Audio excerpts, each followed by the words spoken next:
I'm surely your lying. friends wouldn't have a problem if you change your username. What are you talking about? Bro, include the what's DDLG, and it says clearly that I said you're on your own, and I put some emojis. If she had sent these messages in the beginning, then the messages that fucking show on screen right now would have included that. Well, that's not. That's clearly not true. If she had doctored them, and if they were already committed to slandering you, then they would include that by design. Yes, but they didn't decide to make those up. Yeah, because again, you deleted them on your end, so they weren't there when she screen capped it, and she didn't catch it. Nothing to warrant the way that you're treating. Let me ask you a question, okay?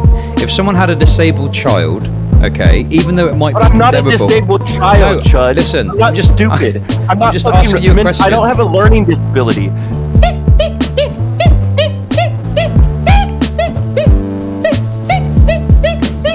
That noise over. Why is it any of my business? Encrypted, are you fucking retarded? They've made a fucking video about it. They've got a fucking video.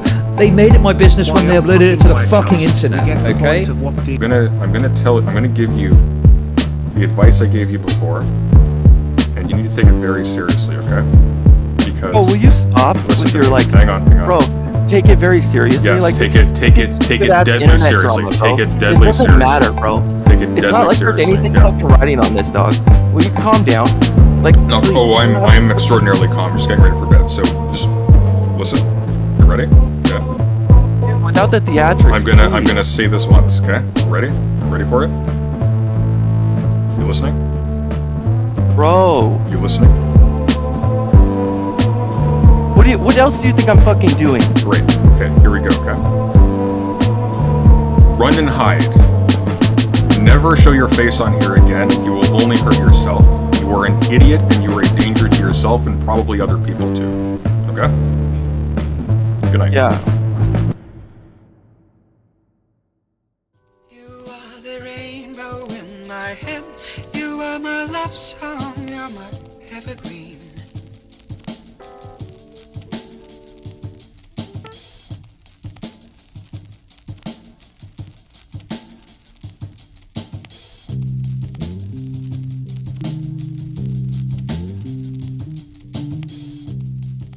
What's going on, gang?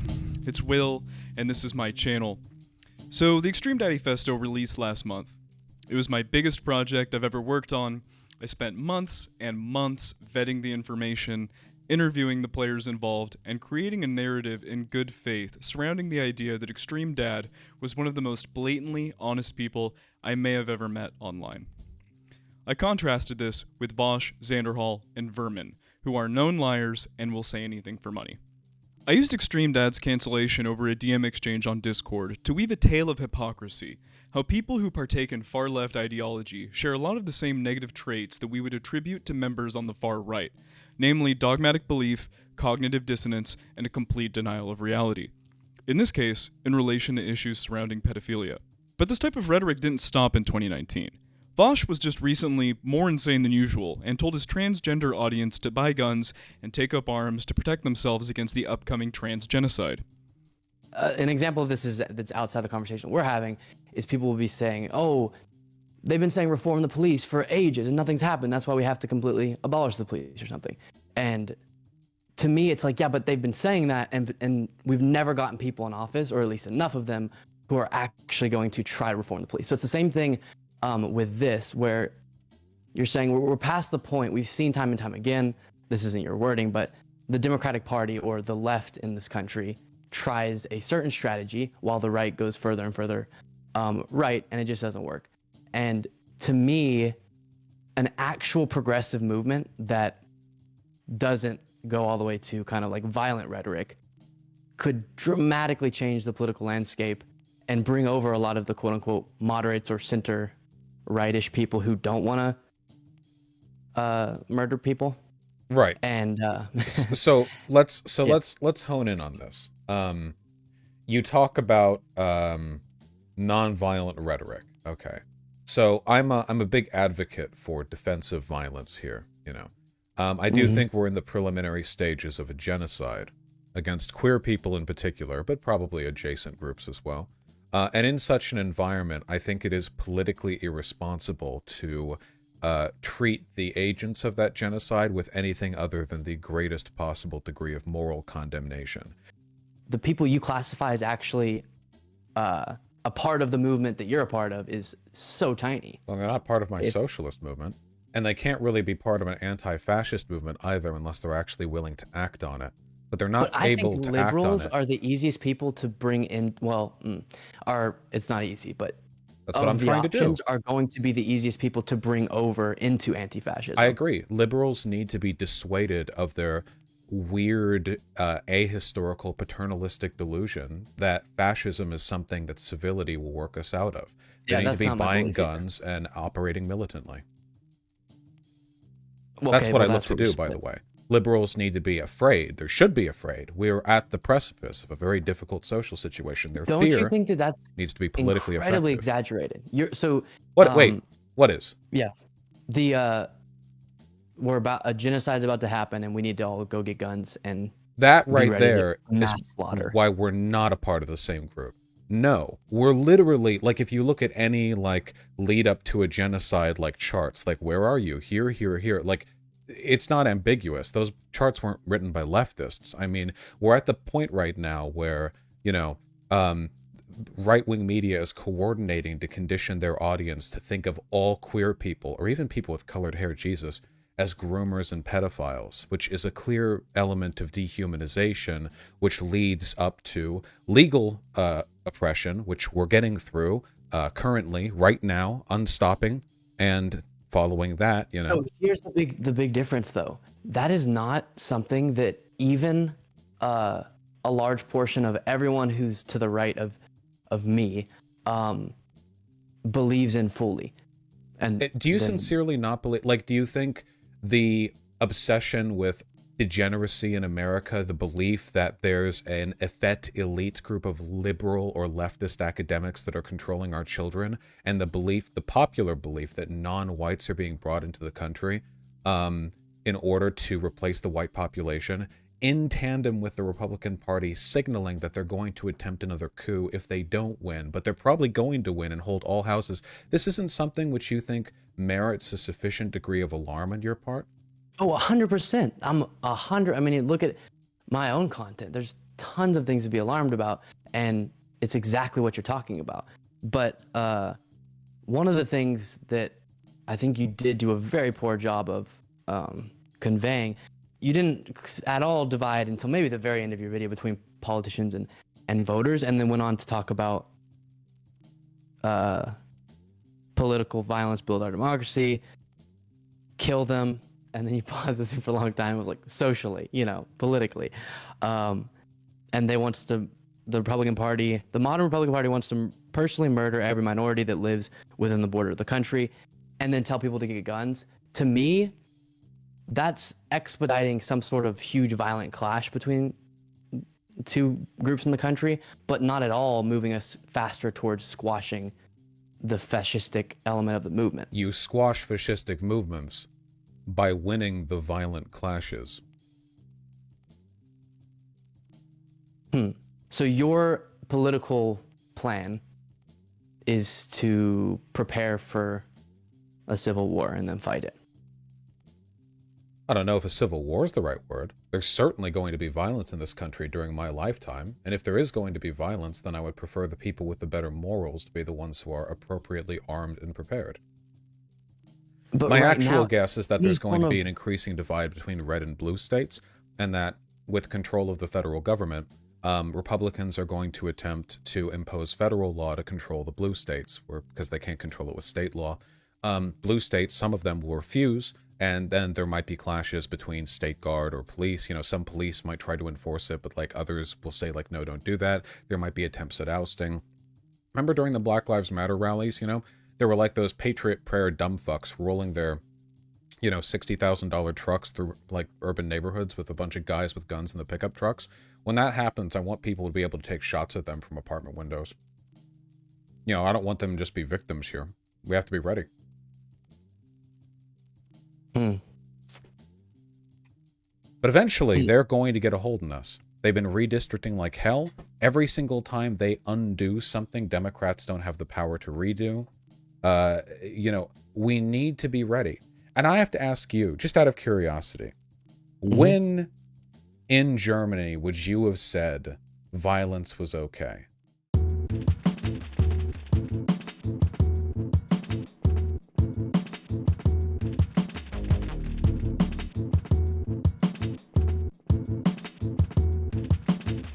I'm definitely not familiar enough with the timeline, so I can't give specifics. But obviously, I do think violence was justified at certain points. Like at a certain point, it definitely would have been. But for example, if I were to make a comparison, because we didn't know the future, when just racist things were being said about Jewish Germans, if Jews started going out and just, again, I'm not clear on even what you're. What about arming up? Is. Wait, hold Right, on. I'm just saying getting ready. So I'm only saying That's getting not ready. At all what you, okay. No, that's what I'm saying. Getting ready. Oh, perfect. I'm totally okay for everybody to get a firearm as long as they are very safe with it. Well, sure, they shouldn't be unsafe, but that's not But an exaggeration. Getting ready to defend yourself. That's what I've been saying. So they can do that. What about when the German government started passing laws of restriction on Jewish people and businesses? Like specifically designating Jewish people as a separate legal category alongside dehumanizing rhetoric in order to categorize them separately and you know, limit their movement, you know, oppress them in a variety of ways. That plus dehumanizing language plus hate crimes start to rise against them. You know, in that environment, because that's where we are right now with trans people. That exact point is where we are. In that environment, do you think it's unfair to go like, yeah, you should be like ready if they come for you, like they are getting ready for something and you need to be ready, you need to arm yourself? Again, I already said I think it's fair to just say everyone, you know, be ready for anything. But in the case of trans people, for anything, seeing a very but that's not the focus of your commentary. Your commentary isn't like just be ready in case anything happens, but be super safe. It was like, let's go. They want us all dead. That was one of your quotes. Do you think it would be inappropriate for the Jews to have said that back in the early 30s? They want us dead, the Nazis want us all dead. They were right. I don't know the specifics of the build up to World War II enough to compare it to our current situation. Well, the Night of Broken Glass happened in 38, like a year before the war, you know. But the mechanisms for the Holocaust were laid well before that point, you know, 33, 34, you know, you have a political party in power. You really telling me back in like 34 or whatever, when all the precursors I've described to you were in place, they were saying something like, yeah, the Nazis are evil, they want you dead. And you would go in and say, hey, come on. You really think you're going to convince Nazis with rhetoric like that? Like, you know? And that's a great thing. That it's nothing like, or not nothing. It's not equal to what we're seeing now, because like in the case of trans people, increasingly people are totally on board. And I can tell you, every single person that I've talked to who has like an icky belief on how we should be treating trans people in society, it's from being misinformed on what is going on. Most of it is like, oh, I'm really scared because I think that little kids are going into class and teachers are saying, you're not a boy, you're a girl, you're not a boy, you're a girl, until they turn into a girl. Like, that's what they thought about the Jews. Oh, no one's advocating for that. And right now we have the people on our side, and then there's this fringe that's same in Germany. Germany was a very progressive place before during the Weimar Republic. Not as progressive as modern day America. When the Holocaust happened anyway, you can't really go back in time and be like, well, if you'd been more violent, a second Holocaust would have, like the Holocaust 2 would have happened. No, actually, I think that something would have changed if Jews back then had simply armed themselves and then killed all of the Nazi party, you know? And there were attempts to do that, but I mean full on, kick down the door, gun them all down, you know, maybe they get arrested or executed. Boom, you just said it. Whoa, okay, but killing Nazis? Nazi? Wait, are we against killing Nazis here? I'm totally on board. I'm saying right there, you're making a comparison. So then, No, and you I've made deny nothing. that this is Whoa, what you wanted. I Oh, have God, made stop it. no Stop it. allegories in this conversation. Okay. What's an allegory? No comparisons, analogies, none whatsoever. But yes, What? the That's what we're talking Jews. about. We're comparing. Yes, you. No, okay, we're not. hush, No, we're. hush. This is Stop it. unrelated. They're Stop the it. Jews might have been successful in preventing Yeah, their okay, own and extermination. Wait, do you agree? Do you agree that while they're facing legal persecution, an anti-democratic party is seizing additional power, the Jews, say 33, 34, if they had hatched some plot to gun down Hitler, Goebbels, some Nazi upper party meeting, say it's like Inglourious Bastards, they get invited to a theater and all just get gunned down in the final act, something like that. Would that have been wrong? Might have stopped the Holocaust. Morally, and World probably War II. not. But if, again, we're talking about how this can be compared to our current situation. No, Morally, stop. I'm talking. do you think it would have been? No, But Vosh, would stop. it have been practical? Because it would have killed It doesn't leadership. sound. When the democracy fails, Republicans will be getting their updates from DeSantis on how many children they should be killing that day. We will need to be figuring out how many, not children, we'll be figuring out our own stats without direct leadership, because Democrats are not set up in such a way as to orchestrate that kind of post-democratic system. I hope you will excuse the hyperbole in there, but the underlying message was something I sincerely believe in. All right. I literally, as I listen to you, I just start preparing to say what I've said a million times, so I don't feel like there's much else. All right, now, folks, really, folks, do me a favor, all right? Step outside. Touch the grass. Breathe in the fresh air.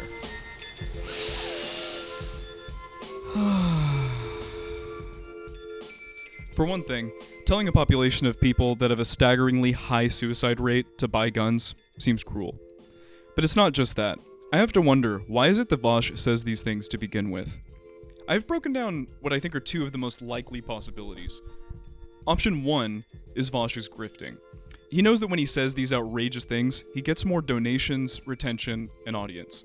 The online politics community he treats like secondhand trash talked about this exact clip for several days. He says crazy stuff like fascists are pedophiles and trans people should buy guns to shoot conservatives out of their apartment windows because it spreads his message, which is upstream of his financial success.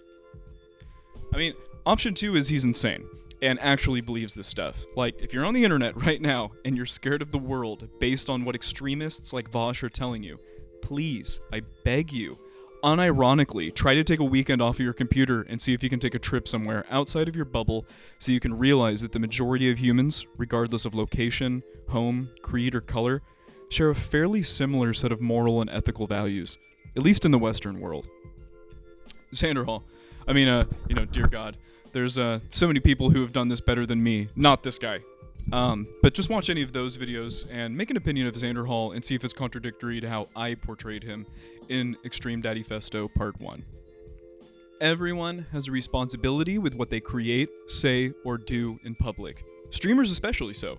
Vosh and Xander Hall have many thousands of people watching them between their audiences.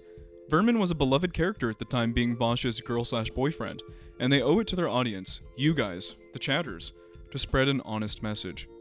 Every content creator has a moral imperative to not sell their audience a fake product or steer them down a false path, especially one that creates animosity towards another group of people with probably very similar beliefs. Vosh, Xander Hall, Vermin, stop with the shitty rhetoric before someone gets hurt. And please, give ExtremeDad a proper apology. You guys didn't even slander ED with the real messages, which were way saucier. I want to be very clear here. I do not think that this is your fault. I think that people on multiple sides have been duplicitous. And here's the crucial thing, too. Even if that includes ExtremeDad, which it apparently does, Xander Hall and and all these other people and Vosh were also saying things that they knew they didn't have a firm enough basis to say. So I get where you're coming from.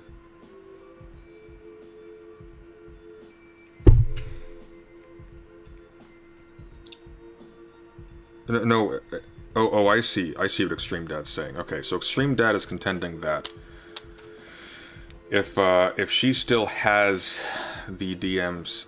No, actually, that's not true, ExtremeDad. You can delete messages for someone else in Discord. When you delete your messages, they disappear for them as well. That's... No, you're actually incorrect there. You can delete your messages for someone else. You can't delete their messages. So he's wrong. So that won't show us anything. Unless the entire conversation is fabricated, that won't show anything. And you can all test this out yourself. Like, you can't do that. Yeah. So... I'm sorry, dude. It happens to the best of us.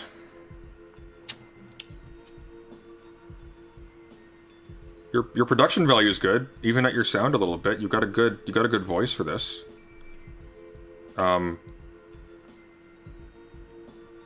think there's actually a really good Vosh critique baked in there. I mean, he did on Spurious Evidence call somebody in his chat a pedophile. That's a big deal. It could have been somebody who, you know, wasn't this much of a train wreck.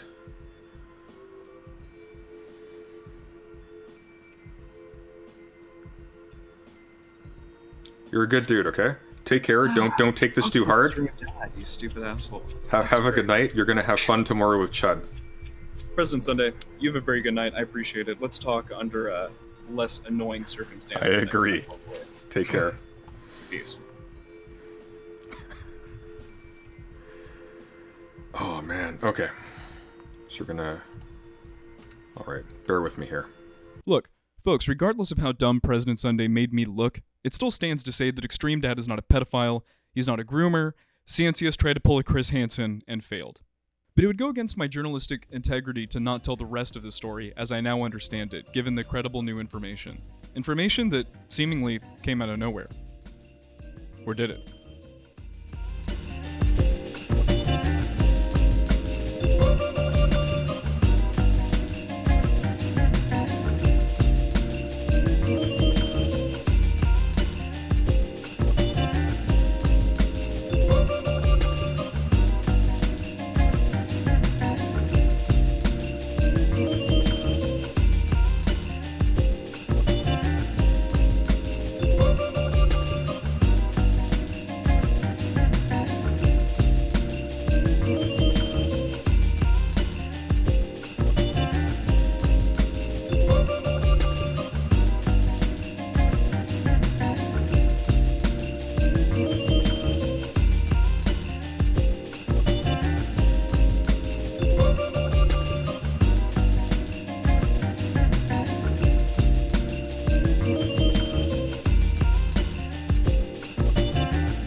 A conversation I had with ExtremeDad many times went a little something like this.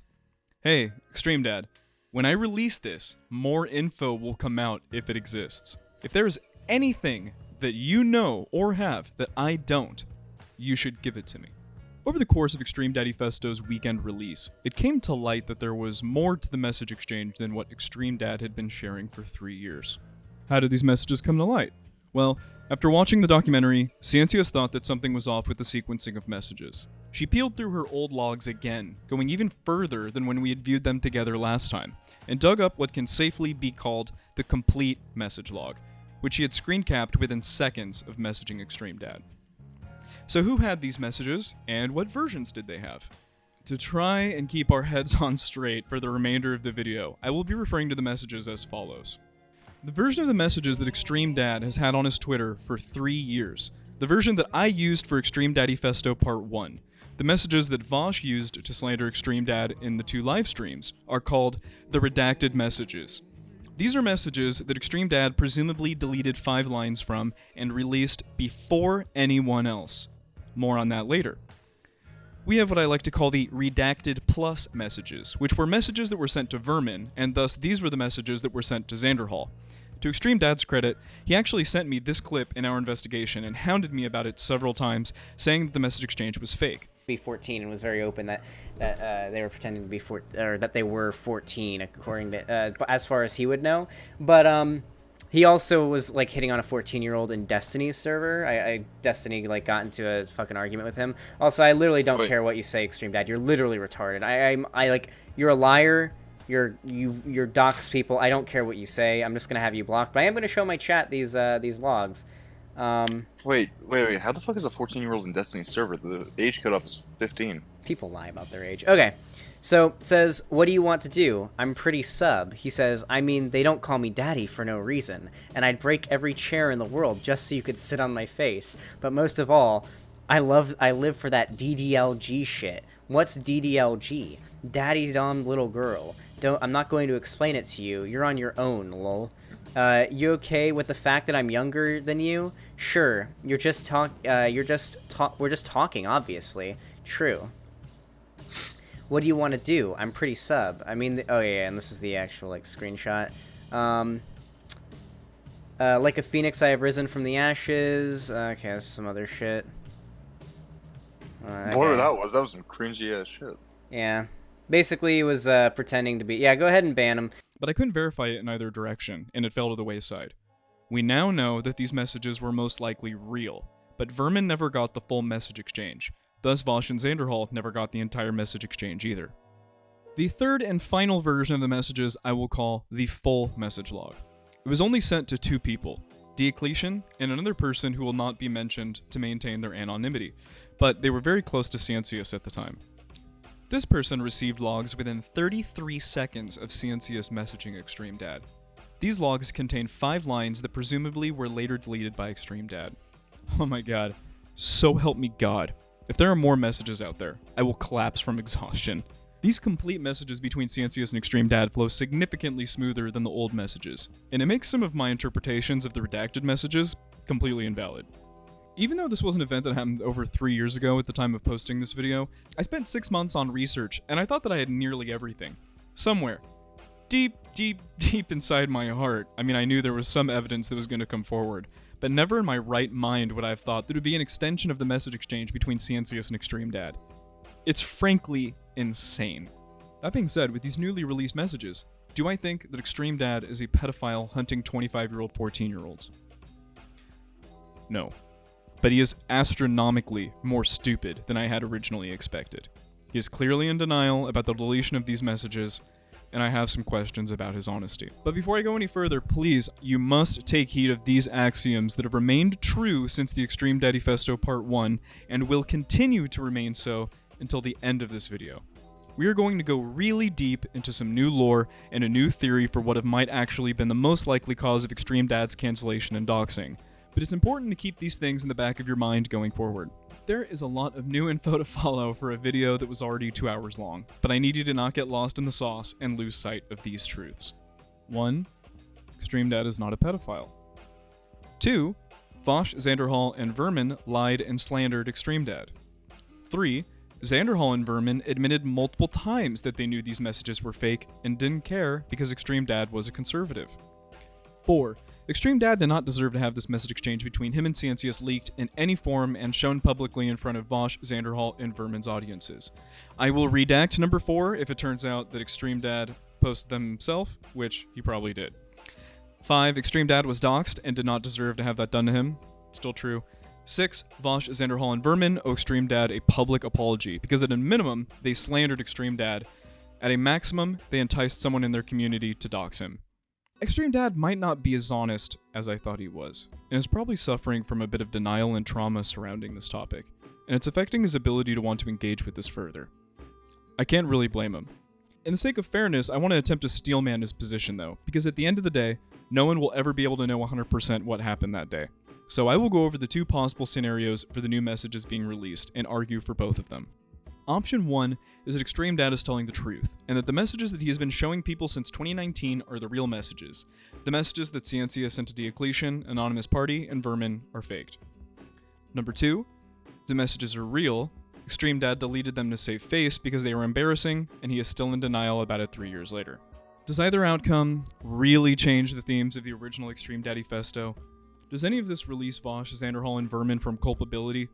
Is it ever okay to go in front of your audience and entice them to harass another person over fictitious claims? The answer is a definitive no. The only thing these messages change is my personal opinion about ExtremeDad. Vosh, Xanderhall, and Vermin still lied and slandered ExtremeDad, and ironically, didn't even use the sauciest versions of the messages, even though it's possible they had access to them. So before I tell you which one of these two scenarios I believe happened, let's go in depth into the likelihood of each scenario.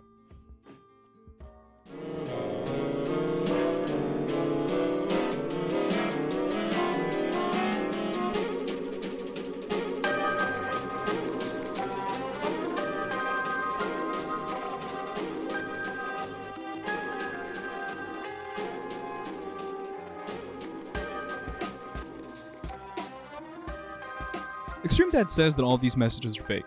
He claims that the reason that the messages read weird is because Cyansius was sending them in a way so that she could edit them later, and ExtremeDad didn't delete a single message. Cyansius says that she screen captured this and sent it to a close anonymous party in under 40 seconds. Now, these are two completely different claims, clearly. Me and Cyansius went on stream together to talk about ExtremeDad for the final time, where she ran me through the exact process of sussing out how it is that Cyansius can prove she sent the extended logs 33 seconds after ExtremeDad sent them, calling into question everything he has said about the message exchange up until now. Okay, so this is the one that was sent to this unnamed person, right? This is the one with the red line here. Are we? So what are we looking at? So this would be the one that was sent to the person that we haven't named. Is this like a file ID or like pretend I'm 5? I really have no idea what.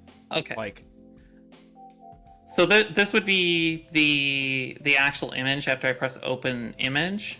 Okay. And trying not to stream actually stream my Discord showing this just going to that brings up. It automatically downloads, but it takes it. Right. Yeah. So the workflow You know for what how I'm you saying. did this is you went all the way back 3 years ago to the original Yep. message. You right-clicked on the picture, you said open original source, and you get this link. Yep. And you get this link. Now, what's important about this is, so to find the message, you have to go into the search bar and do before a certain date. But then once you find the actual message, and this is the message that I sent to this unnamed person, you can right-click on it and copy ID. This is the Now, when you OG copy gang, ID the fucking OG. Yeah. I'm sorry, copy ID. You copy that ID, the little, they call it a snowflake right here. It's also in this image, in this browser link, sorry. And then let me go to this is the Discord snowflake time conversion here, right? So we copy the snowflake and we get the time and the seconds. Now I'm able to find ExtremeDad as a deleted user. Sometimes you can, sometimes you can't. Fortunately, I can find ExtremeDad as a deleted user in my messages. I can go back and get the snowflakes from the messages that were sent, and the time between these two is roughly 33 seconds from when the message on the bottom here is sent. And yeah. And the ones that were sent to this unnamed person. Can, just for the audience, for dramatic effect, can you do that? Can you go to that other message ID and pull it up? Yeah. Let me grab it real quick. Well, I'm fine streaming ExtremeDad's DMs because it should be fine. Well, hold on, just for posterity's sake, just find the message ID. We'll believe you. Okay. The message ID. Gotcha. Or whatever you have to do for this fucking I gotta find out insane message. I gotta find out which deleted user is ExtremeDad. Hey, once again, you take your time. We're here for the ride. I'm trying to show people, this is the legit proof, okay, that this shit, why I'm saying. So, like I said, you take your sweet time, as long as you need. Alright. I dare someone in the audience to fucking try and, refute some of this shit at this point. It's just insane. It's this is 140 IQ levels of analysis. It really is. Like, I think that this is a really impressive level of analysis that, and Cyansius did all of this on her own, by the way. Like, he literally, I don't want to offend you when I refer to you like this, but days after the Extreme Dad thing, like, we are, like, schizo posting back and forth to each other about all this crazy shit with Extreme Dad and everything that happened. And she's, like, sending me, like, 50 messages with this shit in it, and I'm just, like, confused as fuck. I had to call her and be like, yo, can you explain to me, like, this crazy shit? And I'm, like, walking down my street, and I had to stop in the middle of the fucking street while she showed me this shit. Because this, in my opinion, is just mind-blowing proof that, like, that a very extremely short amount of time was between the sending of these messages and the copying and the, you know, forwarding them on. Which is just critical to figuring out, in my opinion, the legitimacy of these messages and figuring out the timeline of what the fuck it is that ExtremeDad actually did. Really cool stuff. Like, really cool stuff.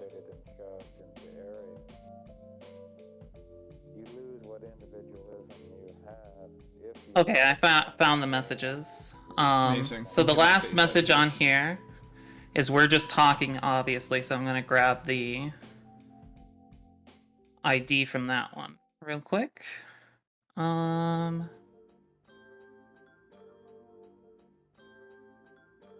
just talking, obviously. Okay. So I should be able to stream this is live on Discord, right? Yep. So we can see you're on your own. We're just talking, obviously. So this is we're just talking, obviously. We can see it in the other message. So I'm gonna take that and copy it. Okay. So I copied the ID. I take this down, right? So we're just talking, obviously, is right here. Keep in mind the time here, because this is at Make a new window. On the 8th of September, right? Oh, new window. All right. So this is the one with the screenshot, the message containing the screenshot. This is the one from ExtremeDad. And so we can see here, this is sent 3 seconds into the 47th minute, and then it's this one's set at 7:36 during this hour, or sorry, 46 or 47 and 36 seconds. So this is 33 seconds essentially, is like what I'm trying to say, between ExtremeDad's message here and the screenshot that I had taken. So, if the messages are fake, Cyansius took the messages, she dubbed them, scrubbed them, did whatever she had to do in the HTML editor or whatever, added shit, or subtracted shit, screen capped it, and then sent it to somebody in 33 seconds. Yeah, and if that's a pretty true, ridiculous assertion. I mean, and if that's true, then Cyansius is like literally, I mean, the devil. That means that Cyansius was like in cahoots with Vosh and Hyena and Xanderhall and probably all these people the whole time. It means that Cyansius had like way more of a stake in this than like was originally assumed. There are like, I hate to say it, folks, as much as a fan of ExtremeDad as I am, and I still love ExtremeDad, he's in the chat. This, once again, this is not really shitting on you at all because you're still, you know, not a pedophile, and you still shouldn't have been canceled. And all of the rest of the stuff in the ExtremeDaddyFesto still holds. However, for the sake of the truth, these are the messages that I think are real, okay? I hate to say it. And the proof, literally, Cyansius just did it for us live on stream. And there are 2 other people besides me that can vouch for the legitimacy and the timestamp of that other message. Yeah, it's I think it's pretty obvious at this point that these messages are real to most people, and the few stragglers that are out there that don't understand this. Like, the reality is that the messages got deleted, that bar none. Yeah. So. And it's listen, and I want to steelman ExtremeDad over here. even if they're real, it really doesn't like change anything. Because here's now It doesn't. Here's my theory of what happened, right? It's like ExtremeDad doesn't think you're a 14-year-old while he's sending you these messages. He's sending you some cringe sexting shit. And hey, it's the fucking internet. People do stuff all the time on the internet, you know? I would never partake in this, but I don't know what to say. But he found out he got whatever. He either found out you were 14 or whatever. Something happened where he came under the assumption that the messages that he sent, they just looked extremely optically bad, and he deleted them. Well, I could even say just like after he found out I was leaking DMs, if he was just like in a panic deleted a bunch of stuff, like that's even like understandable to do. The thing was that this was not like a big issue until like it got steelmanned by ExtremeDad, essentially, where he was like insistent that he didn't delete messages. And the weird thing is that ExtremeDad could come forward at any time and say, hey, I sent these messages, you know, I felt weird about it and I deleted them, sue me. And literally, I think that everyone would respect ExtremeDad like a million times, like would respect him a lot if he did that. Look, 1% chance that these aren't real. That's where I'm standing. Like, so that means that more likely that these are fucking real, and he should just come forward and just say, hey, I sent them, whatever, who gives a shit, blah, blah, blah. You know, not a big deal. So we've been presented with two very different claims with varying amounts of evidence from two people of questionable credibility. It made me curious as to what was the likelihood, that a message could be perfectly faked in such a short amount of time. In an attempt to see how easy it is to edit Discord messages, I looked for a crack team of hackers and security specialists to fully test all possibilities of it being fake. What I found were a few people who were willing to waste their time on this project as much as I was, and the results were really interesting. I put on a live stream event where we did speedruns of faking DMs with different methods. There were a couple of key targets we had to hit. It had to be completely undetectable in a screenshot.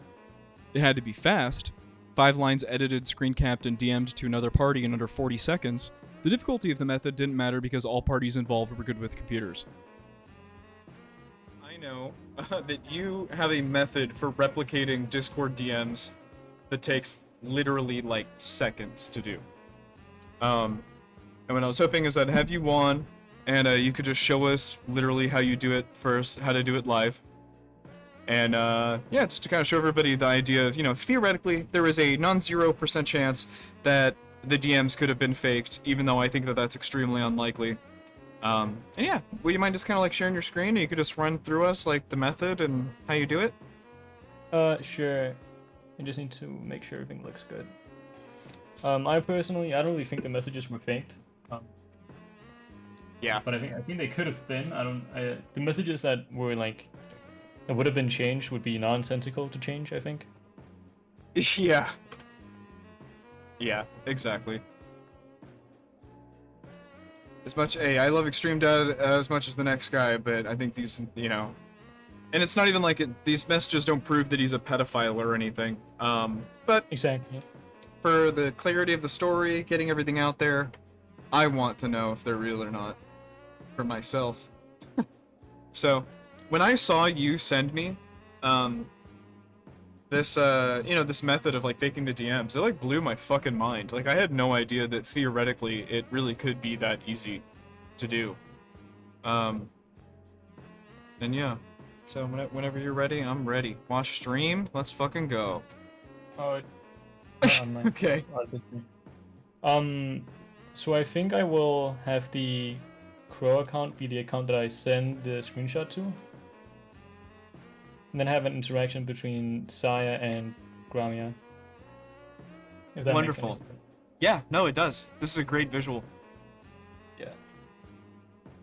So I just need to think of it, because I haven't done this in a bit, so I need to remember.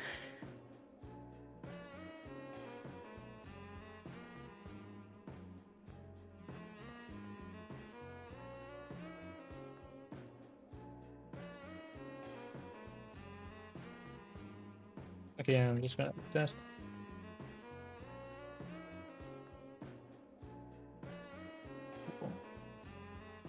So I'm gonna be sending a message from I'm sending from Saya to Gramia, and then I'm going to on Gramia edit it and then screenshot it and send it to Crow, which we'll see here. It should be good. Okay. Should I start with inspect element open or not? I think. Start with it not open. Okay.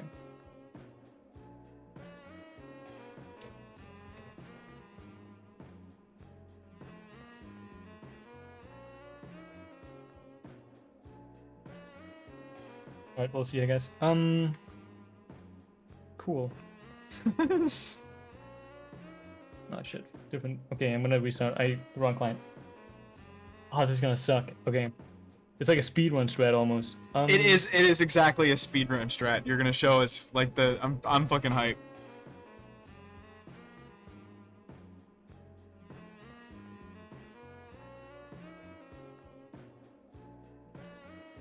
Okay, that was 13 seconds. Okay, everybody that just watched, all right, 13 seconds from screen cap to edit to, and it looks like legit as fuck. Yeah, I can send it in 2 DMs if you want. There, like that. Okay, I'll try again. Do me here. Can I make a request? Yeah, sure. Can you send like, hey, how are you? And then the other guy can be like, I'm doing great. And then you send another one. And then can you edit the messages to look like, to say even more goofy shit? Sure. Okay, so I would say... here's what I'll say. Send like to Grammy and be like, oh, I'll let you do it. I'll let you do it. You'll figure it out. I think you got the right idea. So I would say, how are you? And then I say, I'm good. Here.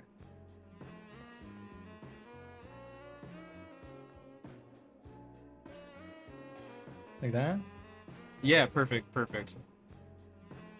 So this is inspect element. So there's a way to unblock it in the normal Discord client, but as far as I know, only PTB and Canary can do it, and the browser Discord. But you can't do this in normal Discord.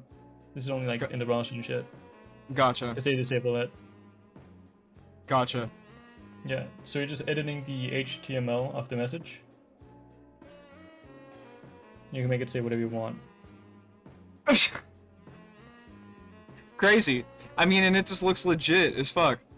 I mean, it literally, it modifies it. It uses all of the font. I mean, it keeps the red line. Yeah. Okay, here's a question. Is the red line a piece of code? Like, could you make multiple red lines if you wanted? Probably, but I think it would be a little difficult. I don't know how, that's for sure. Okay, no, that's good. You saying it's difficult, I mean, like look everybody, he's trying to find that red line to duplicate, okay? Like, yeah, but I'm not sure where it would put it. This issue. Right, that's what I'm saying. So if this was faked by Cyansius, she would have had to have added that red line. But it's like, she obviously didn't. It just was sent, 13 seconds after screen cap. Like, there's no way. And I'm not even gonna waste anybody else's time. Like, this is the method. Like, if Cyansius faked these messages, this is the method. Like, because this is the only method that could do it quick enough, with enough accuracy, without any artifacts or anything. So, what can I say? Like, if Cyansius faked it, she did this method, but it's just so unlikely. What we all discovered together that stream was that it was possible to edit the DMs without it being detectable by methods that were shown on ChudLogic's stream, since it came directly from the Discord web client. It was possible to do it in under 40 seconds. Our man could replicate, screen cap, and send the messages in 20 seconds. We discovered that it was incredibly easy to do. All one person needed to do was press F12, find the spot on the page, and edit it. A quick screen grab later, and you could possibly have an edited DM in under 40 seconds. No hacking or coding required, just F12. So it's entirely possible that the messages were faked to make ExtremeDad look bad. Vermin showed these to Xanderhall, he shared these fake DMs, everyone forgot about it, and the rest is history. But to accept this theory, there are a few other unlikely things that have to be true. The first and most glaring is that these new messages make a lot of sense. In the ExtremeDaddyFesto Part 1, I played this off as just ED being bad at communicating. But with the recently revealed messages, it makes much more sense that this is the actual message exchange. If Cyansius was going to fake the messages later, she could either make the messages look worse, or not go to all the trouble at all and just edit the entirety of the message log post-exchange. If the messages were faked, it also means that Cyansius knew that she could make a fraudulent DM exchange later, which implies that Cyansius had intent while she was sending these messages away, which further implies that ExtremeDad was targeted in some way, and that this really was some kind of a conspiracy to pedo bait right-wingers. I am of the opinion that there are just too many leaps to take here, and Occam's razor is cutting in the direction that ExtremeDad sent these messages, was embarrassed about it, deleted some of the sussier bits, and then leaked the messages himself to get ahead of the story.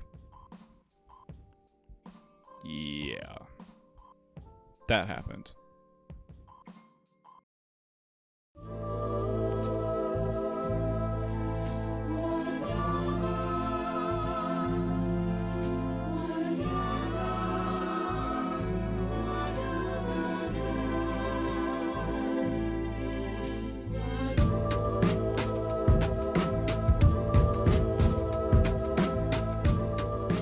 Cyansius is a person that has been criticized by many. She's the reason why ExtremeDad got cancelled.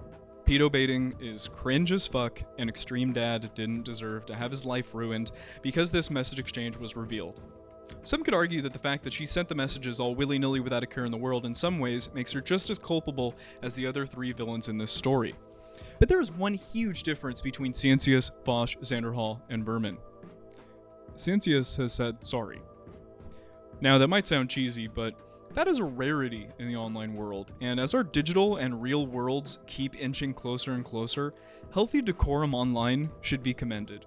Reaching across the aisles is one of the core ideals of this channel, and I will always make an extended effort to present someone with a return path if they have made honest efforts to change.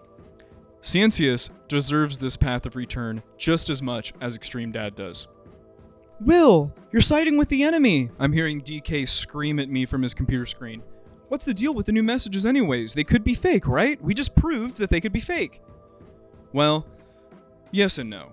I mean, the reality of the situation is just the amount of logical leaps and assumptions that have to be made to conclude that ExtremeDad's side of the story, that the newly revealed message exchange is fake, and that there was a conspiracy against him, are insane. If the messages are fake, it means that there was a conspiracy to get ExtremeDad cancelled. Cyansius was honeypotting people. Cyansius typed messages, knowing that they would be faked later to make more sense. Cyansius received the DM from ExtremeDad, edited, screen capped, and sent it to another person within 33 seconds. And Cyansius is a master manipulator who has been able to lie successfully to 3 streamers while being in cahoots with 2 others. It's just not likely. And, that's not just my ego talking, okay? Ironically, Cyansius has actually been one of the most honest people involved in the ExtremeDad cinematic universe. Fun fact, she hit me up to give her side of the story after I tweeted about it with 24 followers. She has let me and numerous other streamers into her DMs multiple times with little resistance. She hasn't shifted blame away from herself once since my engagement, and has actually taken a lot of steps to put all of this behind her and ExtremeDad multiple times over the past 3 years. I think that she is telling the truth when she says that she forgot about these messages and only remembered them after my amazing documentary jogged her memory. I reiterate, does this make ExtremeDad a bad person or a pedophile or deserving to be doxxed? No. It makes him one of the biggest morons on the internet. You might be wondering, how dumb could ExtremeDad possibly be? Well, it turns out that ExtremeDad was the first person to leak his own messages, and he posted them on Kiwi Farms in the peak of the drama with Foch. In ExtremeDaddyFesto Part 1, I said that the first time that the message exchange had been posted was in Destiny's server by Diocletian. While this is still the first time that they got major traction, it has come to light that ExtremeDad himself posted the version that has been on his Twitter for 3 years, the redacted messages. He posted the messages within hours of the exchange with Cyansius on the original Bunnymew server that I didn't have access to until now. So, who was the first person to leak the ExtremeDad DMs? It was ExtremeDad himself. There is no doubt about it. Other people may have had the DMs floating in their inboxes, but ExtremeDad, in all his infinite wisdom, thought it was best to delete the messages that looked suspicious and post the messages before anyone else could get ahead of him on the story. After he posted the messages, nothing happened for weeks. ExtremeDad probably thought he was in the clear, until a month and a half later, it was brought up again in Destiny server by Diocletian, and the rest is in ExtremeDaddyFesto Part 1. In another twist of irony, there is sadly one more piece of the story that has come into contention that is worth exploring, and it is the idea of how ExtremeDad was doxxed. There is now a new possibility. He doxed himself. Have you ever heard of a website called Kiwi Farms, made famous recently by my favorite Twitch streamer, Keffels? Well, ExtremeDad was a frequent user on Kiwi Farms and posted there often. There was a thread made about BreadTube that ExtremeDad was particularly active on, and on page 33, you can see that he posted the logs himself to the Kiwi Farms thread. People clown on him, call him dumb, and worse. Now, this might be a stretch on my part, but Kiwi Farms, known doxers, ExtremeDad, confirmed doxed into oblivion for almost 2 years. It really makes you wonder.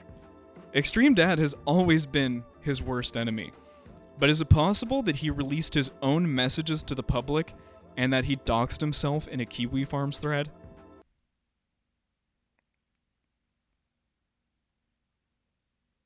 Maybe.